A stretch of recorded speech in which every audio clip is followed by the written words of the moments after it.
Heureuse de vous retrouver dans Sans Rendez-vous, votre émission santé et bien-être. Nous sommes ensemble comme chaque jour de la semaine jusqu'à 16h. Alors à mes côtés, le docteur Jimmy Mohamed, avant de retrouver dans quelques minutes notre invité, le néphrologue Gilbert Deray. C'est le moment du bon conseil du docteur Jimmy Mohamed. Alors aujourd'hui, Jimmy, vous nous parlez d'un collectif d'addictologues qui réclame, comme pour le tabac, un mois sans alcool. Il permettrait d'envoyer un message fort et positif à la jeunesse et inviterait chacun à s'interroger sur sa propre consommation. Mais Jimmy, quand même, en France, on consomme déjà moins d'alcool, non ? Oui, depuis 1960, la consommation des Français a diminué de moitié. Donc c'est pas mal. Pas mal quand même. Mais cette diminution tend à diminuer. On consomme moins d'alcool, mais un peu moins qu'avant. Donc on est moins bon qu'auparavant.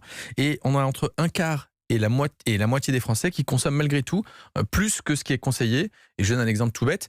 10% des plus gros buveurs consomment 60% du volume d'alcool. Ah oui. Ce qui veut donc dire que les gros buveurs sont les principaux clients des alcooliers. Eh oui, d'accord. Alors les risques pourtant de l'alcool et de la consommation excessive d'alcool, ils sont bien connus. Oui, et le problème, c'est que ces risques dépendent essentiellement non pas du type de breuvage ni du sexe, mais de la quantité d'alcool qu'on prend par jour, et que même des faibles quantités d'alcool, le verre de vin qu'on pourrait prendre tous les jours, il pourrait avoir des conséquences qui sont sous-estimées dans la population, notamment dans les maladies cardiovasculaires ou certains cancers. Et bon nombre de troubles cognitifs de la personne âgée sont liés à une consommation d'alcool qu'on aurait sous-évalué ou plutôt négligé. Et alors, quelles sont du coup les recommandations vraiment aujourd'hui ? Alors, Santé publique France recommande pas plus de 100 grammes purs d'alcool par semaine et 20 grammes par jour et des jours sans alcool.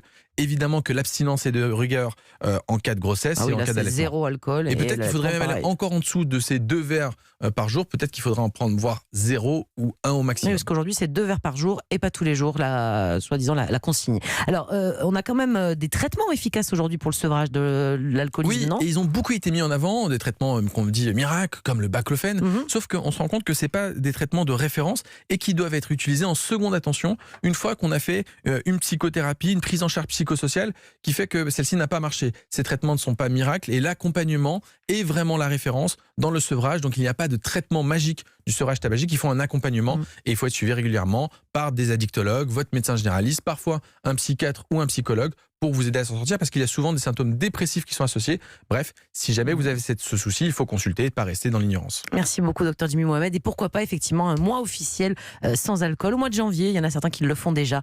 Merci beaucoup.